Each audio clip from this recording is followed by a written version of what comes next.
سب سے پہلے خوش آمدید، بہت بہت شکریہ کہ آپ نے جو ہمارا اسپیشل ویب شو ہے، خصوصی web show the battle for Balochistan آپ نے جوائن کیا۔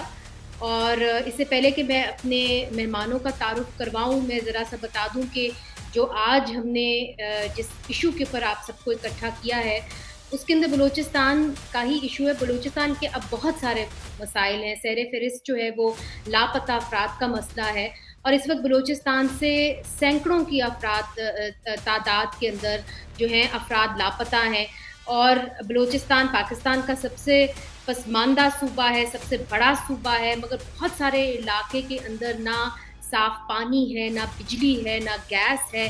بنیادی سہولیات سے جو بلوچ ہیں وہ بالکل محروم ہیں، اور اس کے ساتھ ساتھ جو بلوچ نوجوان نسل ہے وہ سیاسی عمل سے جو ہے نالاں نظر آ رہی ہے۔ اور حال ہی میں ایک نوجوان عورت شاری بلوچ کے خودکش حملے نے یہ واضح کر دیا ہے کہ خواتین بھی عسکریت پسندی کی طرف راغب ہو رہی ہیں۔ تو بلوچستان کے جو مسائل ہیں اور ان کا حل ڈھونڈنے کے لیے جو ہے ہم نے آج کے مہمانوں کو دعوت دی ہے۔ میں آپ کا تعارف کرواتی ہوں، ڈاکٹر عبدالمالک بلوچ صاحب کسی بھی تعارف کے محتاج تو نہیں ہے، مگر پھر بھی آپ بلوچستان کی نیشنل پارٹی کے صدر ہیں، آپ کا تعلق ضلع تربت سے ہے، اور آپ 2013 سے 2015 تک بلوچستان کے وزیر اعلیٰ رہ چکے ہیں۔ آپ بلوچستان کے پہلے وزیر اعلیٰ تھے جو کسی قبیلے کے سردار نہیں تھے، اور آپ نے اپنے دور میں علیحدگی پسند بلوچوں سے بات چیت کا آغاز کیا، اور اس سلسلے میں آپ نے اکبر بگٹی کے پوتے اور جانشین برآمدہ بگٹی سے بھی ملاقات کی۔ آپ نے اپنے سیاسی کریئر میں ہمیشہ مذاکرات کے ذریعے معاملات کو حل کرنے پر زور دیا، اور آپ 2006 سے 2012 تک سینٹ کے رکن بھی رہ چکے ہیں۔ 18ویں ترمیم کے اوپر جب بحث ہوئی تو اس کے دوران آپ نے ہمیشہ اس وقت کے حکمران جماعت پاکستان پیپلز پارٹی پر زور دیا کہ وہ صوبوں کو زیادہ سے زیادہ جو ہے وہ اختیار دیں۔ ریٹائرڈ لیفٹیننٹ جنرل صاحب جو عبدالقادر بلوچ صاحب ہیں وہ بھی ہمارے ساتھ اس وقت موجود ہیں، اور آپ نے جو ہے ناراض بلوچوں کے ساتھ جو ہے مذاکراتی عمل کو لیڈ کیا ڈاکٹر مالک بلوچ کے ساتھ، اور اس سلسلے میں آپ نے ناراض بلوچ رہنماؤں سے بیرون ملک ملاقاتیں بھی کی اور ان کو قومی دھارے میں شامل ہونے کی دعوت بھی دی تھی۔ آپ 2013 سے 2018 تک پاکستان مسلم لیگ نون کے دور حکومت میں سیفرون کے وفاقی وزیر بھی رہ چکے ہیں، اور فوج سے ریٹائرمنٹ کے بعد آپ کچھ عرصے کے لیے بلوچستان کے گورنر بھی بنے، اور آپ شاید پہلے بلوچ جنرل ہیں جہاں تک ہم نے دیکھا ہے۔ لاسٹ بٹ ناٹ لیسٹ ہمارے ساتھ ہیں غنی پرواز صاحب، اور تربت سے ہمیں جوائن کر رہے ہیں۔ آپ ایک مصنف ہیں، آپ ایک شاعر ہیں، پروفیسر ہیں، انسانی حقوق کمیشن برائے پاکستان کے کوآرڈینیٹر بھی ہیں، اور آپ کی اب تک 40 کتابیں جو ہیں وہ چھپ چکی ہیں، اور آپ کو صدارتی تمغہ برائے حسن جو ہے پرائڈ آف پرفارمنس وہ اسے بھی آپ نوازے گئے تھے۔ تو آپ سب کا بہت بہت شکریہ۔ سب سے پہلے ڈاکٹر مالک بلوچ آپ کی جانب آؤں گی۔ یہ جو حال ہی میں بلدیاتی انتخابات ہوئے ہیں، لوگ یہ اب پوچھ رہے ہیں کہ جی اتنی بڑی تعداد میں آزاد امیدوار جیتے، تو دوسرے نمبر کے اوپر JUI آئی، تو کیا قوم پرستوں کے خلاف یہ ووٹ اپ نو کانفیڈنس دیا ہے عوام؟ شکریہ جی، ہم آپ کے مشکور ہیں کہ آپ ہر وقت بلوچستان کے ایشو کو ہائی لائٹ کرتے ہیں۔ میں سمجھتا ہوں کہ اس طرح نہیں ہے۔ دیکھیں، JUI کی یقیناً بلوچستان میں ہر جگہ پہ اثر ہے، لیکن بلوچ علاقوں میں لمیٹڈ جگہوں پہ ہے، اور جو پختون علاقے ہیں ان میں زیادہ تر ہے۔ اور میں آج بھی سمجھتا ہوں کہ اگر ٹرانسپیرنٹ اور غیر جانبدار الیکشن ہوں تو وہاں پہ پختون اور بلوچ قوم پرستوں کی ایک اچھی خاصی تعداد پارلیمنٹ میں یا بلدیاتی اداروں میں آئے گی۔ ہم نے اگر انالائسس کی ہے بلوچ علاقوں کی، اگر ہم دیکھیں تو نیشنل پارٹی کے کینڈیڈیٹ جو اگر آپ JUI میں پختون علاقوں کو نکال کے تو بلوچ علاقوں میں نیشنل پارٹی کے کینڈیڈیٹ JUI سے بہت زیادہ ہیں۔ میں آج بھی سمجھتا ہوں کہ ایسی کوئی بات نہیں ہے. جو نیشنلسٹ اسکول آف تھاٹ سے وہ بلوچستان میں حاوی ہے. اچھا، تو آپ سمجھتے ہیں کہ جو یہ الیکشن ہوا ہے، بلدیاتی انتخابات جو ہوئے ہیں، یہ صاف شفاف نہیں ہوئے؟ نہیں، میں سمجھتا ہوں کہ انڈیویجولی تو میں نہیں کہہ سکتا ہوں، لیکن مجموعی صورت میں وہ ٹرانسپیرنٹ رہے ہیں. میں دوسرے بات جو پہلے الیکشن ہوئے تھے میں ان کی بات کر رہا ہوں، یا آنے والے تھے. یہ بلدیاتی الیکشن آلموسٹلی وہ فری اینڈ فیئر رہے ہیں. اچھا، غانی پرواز صاحب، آپ کی جانب آؤں گی. آپ تو اس ایسے علاقے سے تعلق رکھتے ہیں جس طرح کے مالک بلوچ صاحب، جو بڑا پسماندہ علاقہ ہے، صاف پانی کی قلت ہے، گیس نہیں، بجلی نہیں. مجھے یہ بتائیے کہ یہ جو بلدیاتی انتخابات ہوئے ہیں، لوگ کیوں یہ تجزیہ کرتے ہیں اور کہتے ہیں کہ جی یہ قوم پرستوں کا، نیشنلسٹ پارٹی کا جی زوال شروع ہو؟ نہیں، ایسی بات نہیں ہے کہ کسی مخصوص پارٹی کا زوال شروع ہوا ہے. میرے خیال سے عوام مسائل کے شکار ہیں. طرح طرح کے مسائل ہیں، بے روزگاری ہے، جہالت ہے، غربت ہے، صحت کے مسائل ہیں، بے شمار مسائل ہیں. اب جب الیکشن آتے ہیں تو لوگ سوچتے ہیں کہ کس پارٹی سے ہم امید رکھیں جو ہمارے مسائل کو کسی حد تک کم از کم حل کر سکے.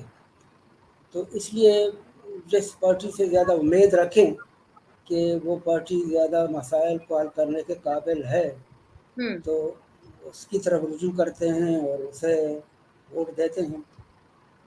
اب نیشنل پارٹی کی پوزیشن ہمارے علاقے میں تو کافی اچھی تھی. مجموعی طور پر مختلف علاقوں میں اگر جی مسائل ہوں تو الگ بات ہے، لیکن جی، ہمارے علاقے میں تو اس کی پوزیشن اچھی تھی نیشنل پارٹی مگر کی. اور غانی پرواز صاحب، ایک سوال آپ سے پوچھوں گی، چونکہ ڈاکٹر مالک بلوچ بھی یہاں پہ موجود ہے. ان کی بڑی جدوجہد رہی. انہوں نے کہا کہ جی قومی دھارے کے اندر ناراض بلوچوں کو لانا چاہیے. اس حوالے سے انہوں نے مذاکرات کا عمل بھی شروع کیا، مگر وہ نتیجہ خیز نہیں رہا. اب جو نوجوان بلوچ ہیں، شاری بلوچ، آپ کی رشتہ دار، انہوں نے جس طریقے سے عسکری پسندی کی طرف وہ گئیں، تو آپ کیا سمجھتے ہیں کہ جو نوجوان نسل ہے وہ کیا نالاں ہو گئے ہیں بلوچ سیاستدانوں سے؟ کیا وجہ ہے اس کی؟ پہلی بات یہ کہ جہاں تک اس بات کا تعلق ہے کہ وہ ناراض بلوچ کن لوگوں سے یا کن رہنماؤں سے بات کرنا چاہتے ہیں یا نہیں چاہتے ہیں، تو اس کا جواب یہ ہے کہ وہ سمجھتے ہیں کہ ہم ان طاقتوں سے بات کریں گے جن کے پاس اختیارات ہوں، صحیح اختیارات ہوں یا زیادہ سے زیادہ اختیارات ہوں. اور وہ طاقت ہے فوج. وہ صرف میں نے جہاں تک سنا ہے، بار بار یہ ذکر سنا ہے، ان کی طرف سے کہا گیا ہے کہ ہم صرف فوج سے بات کریں گے اور کسی رہنما سے بات نہیں کریں گے، چاہے وہ بلوچ ہو یا غیر بلوچ ہو. مالک صاحب، جو یہ غانی پرواز صاحب نے بات کی ہے، یہ تو آپ کو بھی جب ناراض بلوچ، قوم پرست بلوچوں سے آپ بات کرتے تھے جو باہر بیٹھے ہوئے، وہ یہی کہتے تھے کہ جی ہم ان سے بات کریں گے جن کے پاس مینڈیٹ ہو. مفتی صاحب بھی یہ کہتے تھے. تو مینڈیٹ تو کہیں اور ہے. پھر بلوچستان کے مسئلے کون حل کرے گا؟ اگر بلوچ سیاستدان ہی نہیں کر پا رہے تو پھر کیسے ہم اس کو آگے لے کے مسئلے کو چلیں؟ مجھے اگر آپ اجازت دے دیں گے، میں ایک ایشو کو اس آپ کے بنیادی ایشو ہے اس کے سامنے لاؤں گا، اس کے بعد جو ہے نا اس مذاکرات پہ جاؤں گا. دیکھیں، بنیادی صورت میں جو اسلام آباد میں ایک مائنڈ سیٹ ہے جس میں پولیٹیشین ہیں، جس میں بیوروکریٹس ہیں، جس میں اسٹیبلشمنٹ کے لوگ ہیں، سیول اور ملٹری بیوروکریسی کے، ان میں ایک مشکل ہے. وہ مشکل یہ ہے کہ وہ بلوچستان کو تو سے بہت پیار کرتے ہیں، جی لیکن بلوچستان کے عوام سے وہ پیار نہیں کرتے ہیں. بلوچستان کے وسائل سے ان کو بہت پیار ہے، لیکن وہاں کے جو لوگ ہیں ان کو وہ پیار نہیں کرتے ہیں. یہ جو اسکول آف تھاٹس ڈیولپ ہو گیا ہے جی وہ اس جی لیے ہوا ہے کہ پچھلے کئی دہائیوں میں اسلام جی آباد کے تمام لوگوں کی رویہ بلوچستان کے خاص طور پر بلوچوں کے ساتھ ٹھیک نہیں رہا ہے. جی چاہے یہاں کے وسائل ہوں, چاہے یہاں کے حاکمیت ہو. دیکھیں نا, اب جب تک عوام کو آپ ان کی مرضی کے مطابق الیکشن لڑنے کے حق نہیں دیں گے اور جینین جو نمائندے ان کو روکیں گے تو پھر جی یہ جو ہے نا مشکلات پیدا ہوں گے. اب میں آؤں گا آپ کی اس کوشچن پہ. جی اس چونکہ میں جنرل کوئی صاحب شک نے نہیں بھی ہے ہمیں کہ اس جوائن کر مسئلے لیا ہے کا تو حل جو ہے نا جی وہ بھی آپ کے ساتھ اس عمل میں شامل تھے. Welcome to the show general صاحب, ہمارے ساتھ ہی رہیے, میں آپ کی جانب بھی آؤں گی.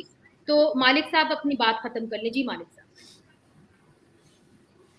مجھے اگر ختم کرنے کی اجازت دے دیں. دیکھیں نا, وہ اس میں کوئی شک نہیں ہے کہ اس مسئلے کا حل یا بلوچ ملٹنٹ کے پاس ہے یا فوج کے پاس ہے. پولیٹیشین تو خیر خواہ ہیں ہر دور میں, لیکن جب ہم نے شروع کیا تھا, میں اور جنرل صاحب جو گئے تھے, وہاں ہمیں انتہائی مثبت رویہ ہم نے دیکھنے میں آیا اور ہم بہت خوش ہو گئے. ہم نوابزادہ برہمدک کے انتہائی مشکور تھے کہ ان لوگوں نے جو رویہ ہمارے ساتھ اختیار کی اور جن ایشو پہ اس نے بات کی وہ ایشو تمام کے تمام قومی تھے. ہم نے اس کو کہا کہ جی آپ پاکستان کے سیکورٹی کو چیلنج نہیں کریں, آپ آئین کو مان لیں. اس نے جو اس کے مطالبات تھے وہ بالکل جائز مطالبات تھے. میں سمجھتا ہوں کہ میں اور اپنا جنرل صاحب, جنرل قادر صاحب دونوں گواہ ہیں. لیکن جب ہمیں بھیجا بھی فوج نے, اس میں عسکری اور پولیٹیکل قیادت تھی, فوج کے لوگ بھی تھے, لیکن جو ہی ہم گئے وہاں مثبت رسپانس آیا. یہاں یہ لوگ جو ہے نا ان لوگوں نے بیک کی اور پھر کہا کہ جی ایسا ہے ویسا ہے. ہم نے کہا جی پھر آپ لوگوں نے ہمیں کیوں بھیجا ہے؟ آخر ہم لوگ تو کوشش کر رہے تھے کہ اس مسئلے کو مذاکرہ ذریعے حل کرے. میں سمجھتا ہوں کہ ان لوگوں نے بیک نہیں کی بلکہ ہماری اسٹیبلشمنٹ نے بیک کی. اب کیا صورتحال ہے؟ اب یہ تھوڑا سا کلیئر ہو جائے ڈاکٹر صاحب, یہ آپ کہہ رہے ہیں کہ آپ کو وہاں سے مثبت جو ناراض بلوچ سے براندہ کی طرف سے آپ کو ایک مثبت رسپانس آیا, مگر جب آپ واپس آئے تو پھر جو فوج ہے انہوں نے ریٹریکٹ کر لیا, پیچھے ہٹ گئے. میرا اپنا انفارمیشن یہ ہے کہ کیونکہ میں گیا تھا اگست کے مہینے میں 15 میں, اس کے بعد میں دسمبر میں میرا ٹینور ختم ہو گیا. اس کے بعد جو ہے نا سردار ثناء اللہ صاحب آ گئے, لیکن میری فیلنگز یہی تھی کہ ان لوگوں نے بیک نہیں کی, یہاں بیک ہوا ہے. اب اس کے کیا ریزنز ہیں مجھے پتا نہیں ہے, اگر مجھے جنرل بالکل صاحب ہمارے پتا نہیں ہے. ساتھ لیکن ہوتے, جی اگر جنرل صاحب ہوتے تو ان سے بھی پوچھ سکتے تھے کہ کیا شاید ان کو یہ معلوم ہو کہ جی کیا ریزن تھی جس کی وجہ سے یہ ہوا. چونکہ آپ نے صحیح کہا کہ 2015 میں آپ کی ٹرم ختم ہو گئی تھی, تو اس کے بعد کیا ہوا وہ کلیئر نہیں ہے. مگر کیا آپ کو کوئی مینڈیٹ دیا گیا تھا مالک صاحب کی جی نہیں آپ ایسا کریں کہ آپ کے پاس یہ اختیارات ہیں اور یہ نہیں ہے؟ کیا آپ کو کچھ بتایا گیا تھا جب مجھے اسلام آباد میں پی ایم کی اس میں آل پارٹیز کانفرنس ہوئی تھی, اس میں مجھے مینڈیٹ دیا گیا تھا جس میں عسکری قیادت اور پولیٹیکل قیادت دونوں بیٹھے ہوئے تھے. اس نے مجھے کہا کہ جی آپ مذاکرات شروع کریں. اس کے بعد میں نے مذاکرات کی. میں کیا اتنا تو میں وہ نہیں ہوں کہ میں بغیر, مجھے پتا ہے فوج کے وہ تو بغیر یہ بات آپ مسئلہ کی حل درست ہوگا ہے. نہیں, میں بغیر ان کی رضا سے نہیں وہ بات تو آپ کی درست ہے. جاننے کی لوگ یہ کوشش کر رہے تھے کہ اس کا ایک تو پبلکلی کوئی باتیں ہوئی تھی, مگر پس منظر تو جو ہے وہ بھی بتانا ہے, اور جو بیک گراؤنڈ میں جو ضابطہ اخلاق طے ہوا کہ جی کیسے ان کو واپس لایا جائے گا, طور طریقہ کیا ہوگا, چونکہ اس وقت کیسز بھی بنے ہوئے ہیں, ابھی بھی کیسز بنے ہوئے ہیں, زیادہ تر جو بڑا نماز بلوچ ہے.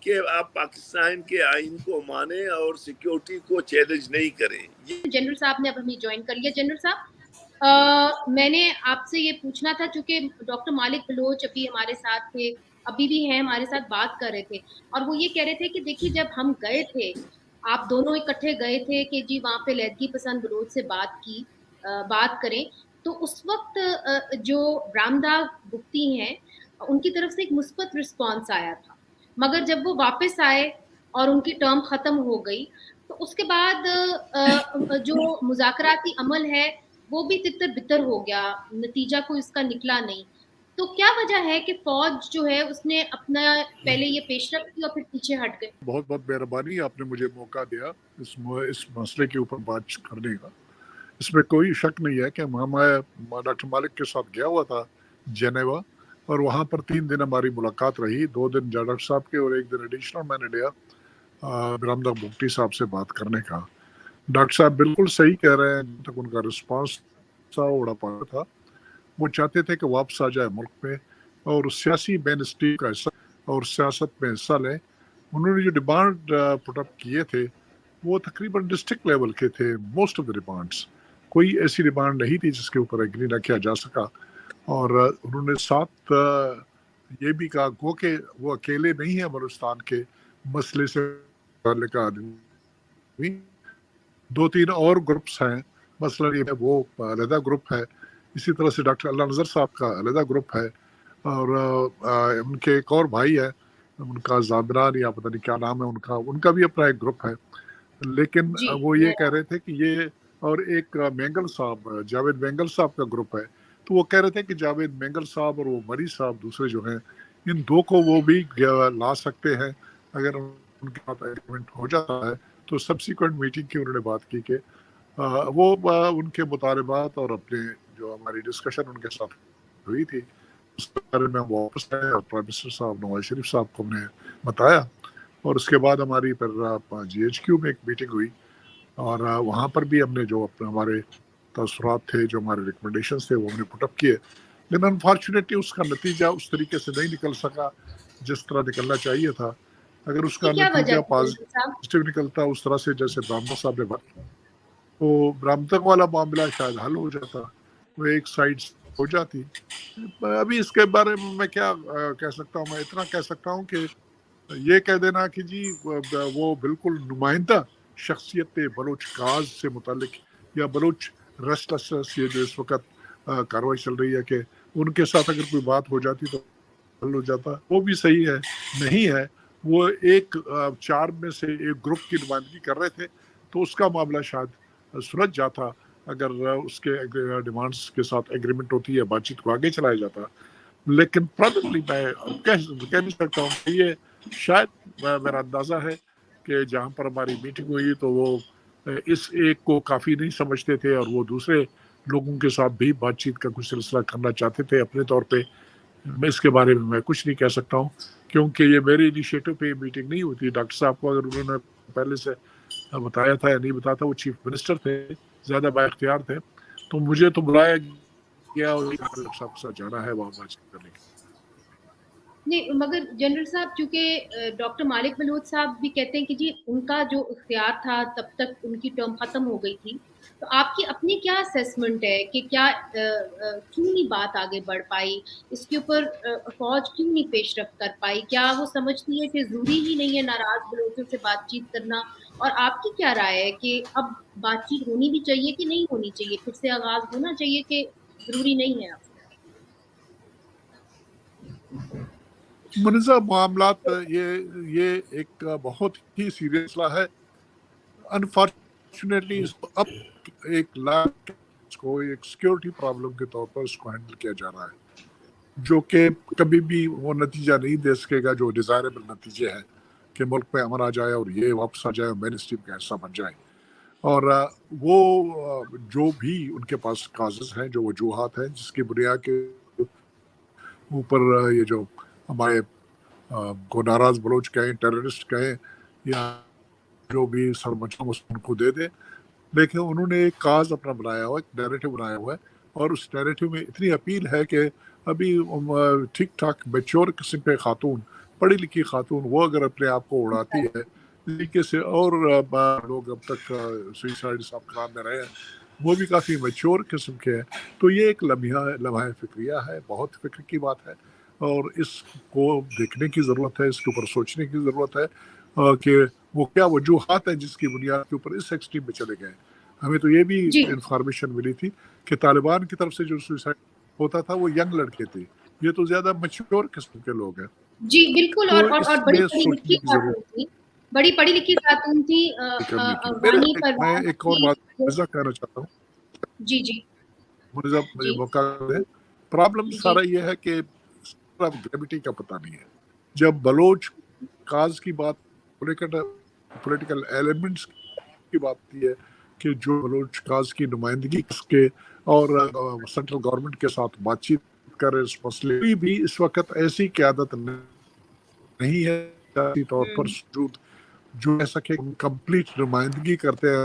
مالک صاحب ہمارے ساتھ موجود ہیں، غانی صاحب جلدی سے، اس سے پہلے کہ مالک صاحب کو میں انکلوڈ کروں، جو یہاں پہ بات کر رہے تھے جنرل صاحب کی، جی سیکیورٹی سچویشن کے معاملے کو جو ہے وہ اس کے اندر ایک سیاسی عمل کے طور پہ اس کو دیکھا نہیں جا رہا، سیاسی طور پہ اس کا حل ڈھونڈا نہیں جا رہا، نہ فوج ڈھونڈ رہی ہے نہ ملیٹنٹس ڈھونڈ رہے ہیں، پھر جو حل ہے وہ تو سیاست دانوں نے نکالنا ہے نا جی۔ اگر آپ دو ایکسٹریمز کو دے دیں گے تو پھر اس کا حل دونوں ایکسٹریمز کی طرف سے کیسے نکلے گا؟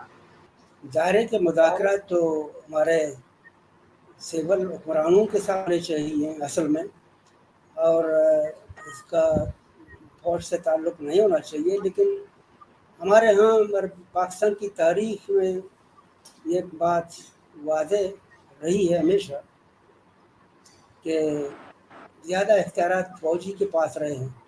آئین کے مطابق تو سول حکومتوں اور حکمرانوں کے پاس ہیں سارے اختیارات، حتیٰ کہ خود فوج بھی ہمارے سول حکمرانوں کے ماتحت ہے آئین کے مطابق، لیکن بدقسمتی سے ایسا نہیں ہے۔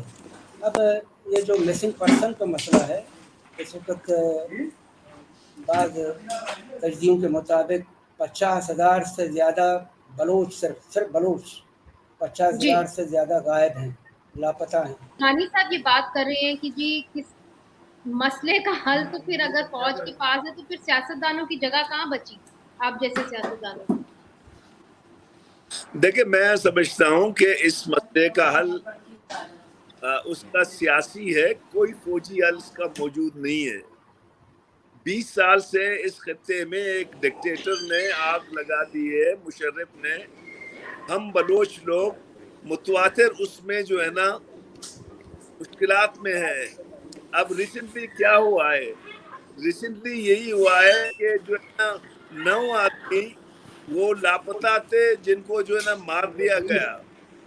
یہ کیا کریٹ کر رہے ہیں؟ یہ نفرتیں بڑھا رہے ہیں، نفرتیں کم نہیں ہوگی۔ دیکھیں نا، اصل چیز تو ریاست کے ساتھ وفاداری ہے۔ اگر آپ کا عمل یہ رہا، آج میں آپ کو یہ بات کہوں گا کہ بلوچستان میں ہمارے بلوچ علاقوں میں، ادھر کوئٹے میں، یہاں پہ لائن نمبر بہت خراب ہو گیا ہے، ہر رات لوگوں کو اٹھایا جا رہا ہے۔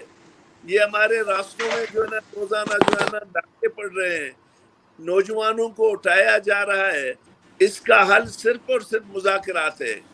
میں سمجھتا ہوں کہ اس طرح سے لوگوں کو غائب کر کے مارنا اس کا بالکل حل نہیں ہے۔ اس سے نفرتیں بڑھیں گی، اس سے بہتری نہیں آئے گی۔ جب تک آپ مذاکرات نہیں کریں گے، میں سمجھتا ہوں کہ اس مسئلے کا حل ہی مذاکرات ہے۔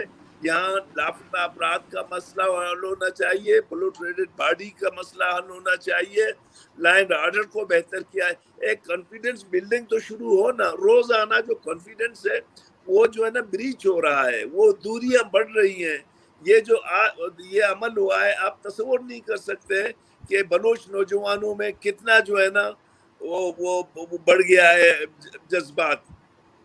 تو میں آپ سے فرینکلی کہتا ہوں، میں سب کو کہتا ہوں، میں شہباز شریف کے پاس بھی گیا تھا، یہی ریکویسٹ کی تھی کہ اس مسئلے کا حل صرف اور صرف مذاکرات ہے۔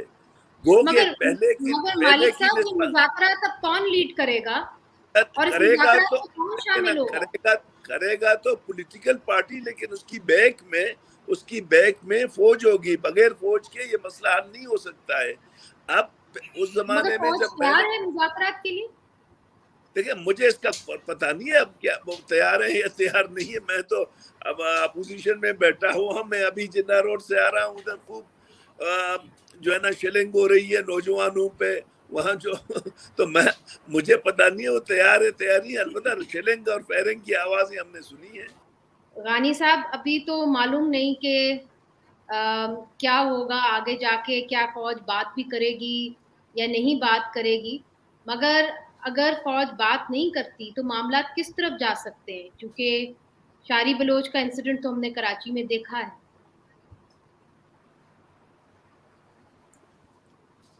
میں سمجھتا ہوں کہ یا تو فوج کو بات کرنی چاہیے، اور اگر وہ خود براہ راست بات نہیں کرے گی تو اسے چاہیے کہ ہمارے سول جو حکمران ہیں، ہمارے سیاسی رہنما ہیں، انہیں اختیارات دے دیں، پورے اختیارات ان کو دے دیں تاکہ وہ بات کریں، مذاکرات کریں اور مسائل کو حل کرنے کی کوشش کریں.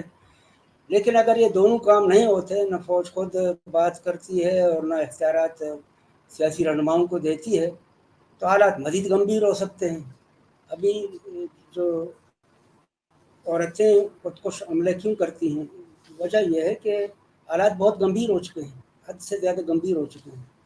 اور اس قسم کے لوگوں کا کہنا یہ ہے کہ ہم بلوچوں کے جو ناگفتہ بہ آلات ہیں ان کو دیکھ بھی نہیں سکتے ہیں، اتنے خراب ہیں.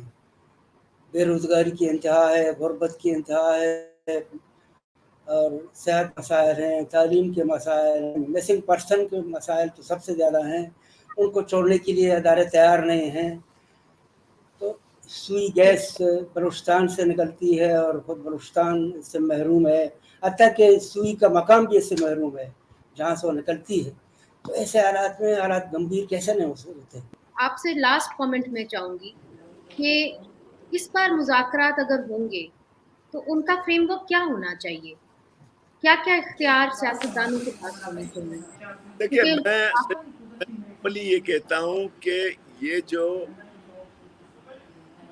جو ایک مائنڈ سیٹ ہے کہ جی ہم یہاں پہ سیکورٹی اور کے حوالے سے یا جو ہے نا اس کے حوالے سے ان کو ایلیمینیٹ کر لیں گے، یہ غلط اپروچ ہے.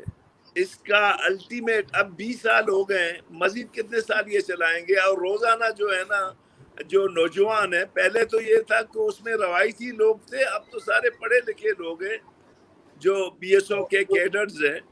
دیکھیں اس کا علاج یہ نہیں ہے کہ آپ روزانہ جو ہے نا مسنگ پرسن کو جو ہے نا مس کر دیں یا ان کے بلوٹریٹڈ باڈیز جو ہے نا گرا دیں. اس کا صرف مسئلہ حل یہ ہے کہ آپ مذاکرات میں جائیں، ان کو قائل کریں کہ آپ آئیں، اس آئین کے تحت اس ملک میں رہیں، اس کی سیکیورٹی کو چیلنج نہیں کریں.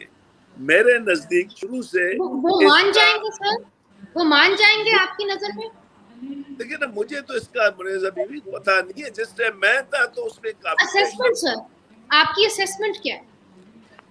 میری اسسمنٹ ابھی بالکل مختلف ہے. میں نہیں سمجھتا ہوں کہ اس وقت وہ حالات ہیں جو میں نے اور جنرل صاحب نے اس زمانے میں مذاکرات کیے تھے.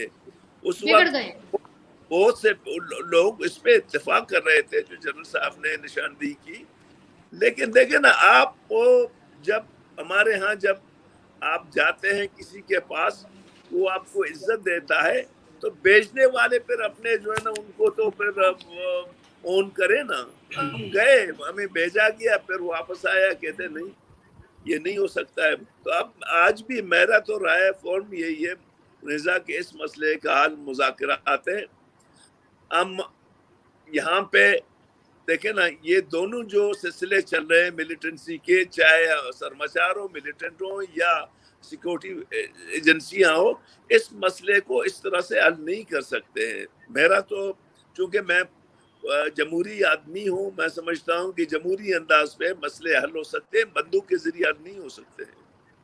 یا آپ نے بالکل درست کہا کہ بندوق کے ذریعے حل نہیں ہو سکتے، مگر غانی پرواز صاحب سے بھی پوچھ لیتے ہیں، اور ذرا مختصر سا پلیز غانی صاحب جواب دیجیے گا کہ آپ سمجھتے ہیں کہ یہ جو مذاکراتی عمل جس کی بات کر رہے ہیں مالک بلوچ صاحب، تو یہ جو عسکری پسند کی طرف، وائلنس کی طرف چلے گئے ہیں، یہ وائلنس کو چھوڑنے کو تیار ہیں جو مختلف گروپس ہیں؟ اس سلسلے میں ڈاکٹر صاحب سے بالکل متفق ہوں. اس مسئلے کا صحیح حل تو مذاکرات ہیں، مذاکرات ہونے چاہیے، لیکن شرط یہ ہے کہ مذاکرات کے لیے متعلقہ جو طاقتیں ہیں پاکستان کی طرف سے وہ تیار بھی ہوں، یہ تیار ہوں، وہ بھی تیار ہوں. یہ جب تیار ہوں پاکستان سے متعلق طاقتیں جو ہیں، فوج ہے اور سیاسی رہنما ہیں، یہ اچھی طرح سے تیار ہو جائیں، پھر ان کو تیار کرنے کی کوشش کرنی چاہیے. تو میں سمجھتا ہوں کہ صحیح معنوں میں مذاکرات ہوں اور مسائل صحیح معنوں میں لیا جائے. کون سے مسائل ہیں، غانی صاحب، کون سے مسائل ہیں بلوچوں کے یا بلوچستان کے حقوق کیا ہیں، تو ان کو صحیح معنوں میں لیا جائے تو مذاکرات بندوق رکھنے کو تیار ہے؟ سے فائدہ ہو سکتا ہے. میرے خیال ہے تیار ہو سکتے ہیں، امید ہے اگر صحیح معنوں میں مسائل کو لیا جائے. اس طرح نہیں کہ کہا جائے کہ بس چھوڑو یہ کام چھوڑو ورنہ جان سے مار ڈالیں گے، تو مسلسل ان کو مارا جائے، اغوا کیا جائے، غائب کیا جائے. یہ مسائل کا حل نہیں ہے. مسائل کا حل جیسے کہ ڈاکٹر صاحب کہہ رہے ہیں مذاکرات ہی ہیں، لیکن مذاکرات بامانی ہوں، بامقصد ہوں، بے مقصد اور بے معنی نہیں، مگر بے معنی مخلصانہ ہوں. جو آپ مخلصانہ طور پر ہم چاہیں کے کہ ساتھ ہو ان سے غانی مذاکرات صاحب، کریں. تو پھر اس کے اندر جس طرح کے ڈاکٹر مالک بلوچ صاحب ہیں اور بہت سارے آپ کے سیاستدان ہیں جو مین سٹریم میں ہیں، ان کو پھر کس قسم کا فریم ورک بنانا چاہیے جس کے تحت آپ سمجھتے ہیں کہ جو علیحدگی پسند بلوچ ہیں وہ بات چیت کرنے کے لیے تیار ہوں؟ میرے خیال سے فوج کو راضی کریں اور اختیارات فوج سے لے لیں، آئین و قوانین کے مطابق جیسے کہ وہ سیاسی رہنماؤں کے پاس ہیں، تو صحیح معنوں میں ان کو دیے جائیں فوج کی طرف سے، اور فوج مداخلت نہ کرے اور یہ بات کریں، اور فوج ساتھ بھی دے دے سپورٹ کرے، اور پھر کوئی مخلص لوگوں کی یا خاص رہنماؤں کی کوئی کمیٹی بنائی جا سکتی ہے جو مختلف بلوچ رہنماؤں سے ملاقاتیں کرے اور ان کو راضی کرنے کی کوشش کرے، کنونس کرنے کی کوشش کرے کہ آپ کے تمام مسائل حل کیے جائیں گے اور تمام حقوق فراہم کیے جائیں گے، اور خاص طور پر کچھ پیش رفت ہونی بھی چاہیے. مثلا تمام مسنگ پرسن کو چھوڑا جائے. ظاہر ہے کہ یہ تو یا فوج کے پاس ہیں یا سیکورٹی فورسز کے پاس ہیں، یہ تو عوام کے پاس تو نہیں ہے.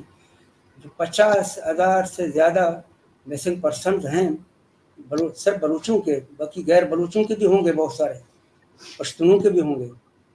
تو لیکن یہ ہے کہ ان تمام 50,000 سے زیادہ جو لاپتہ لوگ ہیں ان کو چھوڑا جائے، ان کو بازیاب کر کے رہا کر دیا جائے، تو پھر جا کر وہ امید رکھیں گے جو سرمچاروں کے رہنما ہیں یا مزاحمت کاروں کے رہنما ہیں، پھر وہ امید رکھیں گے کہ شاید ہمارے باقی مسائل بھی حل ہو جائیں.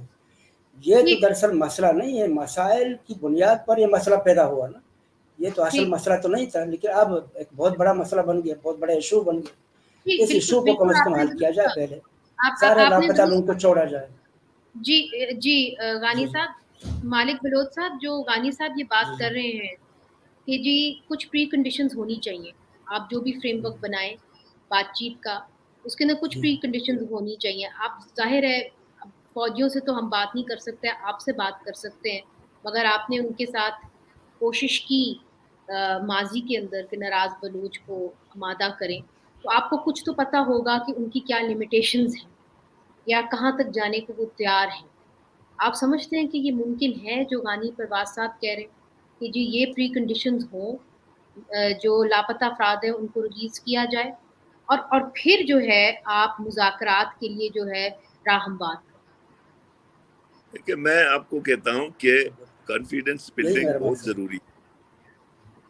جب تک کانفیڈنس بلڈنگ نہیں ہوگی، چاہے وہ لاپتہ افراد کے حوالے سے ہو، یہ دوسرے وہ ہیں چیزیں ہو. لیکن میں آپ کو سمپل وہ کر لیتا ہوں.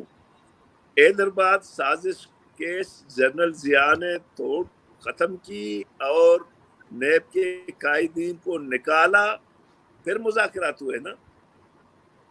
اگر نہیں، اگر ضیاء اللہ کہہ دیتا کہ جی میں تو ختم نہیں کروں گا، آپ لوگ آؤ میرے ساتھ اس کے جیل کے اندر مذاکرات کرو، یہ تو بھٹو صاحب نے بہت کوشش کی، لیب والوں نے نہیں کی. تو میں سمجھتا ہوں کہ کانفیڈنس بلڈنگ ضروری ہے. اور میں آپ کے چینل کے حوالے سے یہ ایمانداری سے کہتا ہوں کہ وہاں آپ تصور نہیں کر سکتے ہیں کہ ہمارے حالات کتنے خراب ہو رہے ہیں.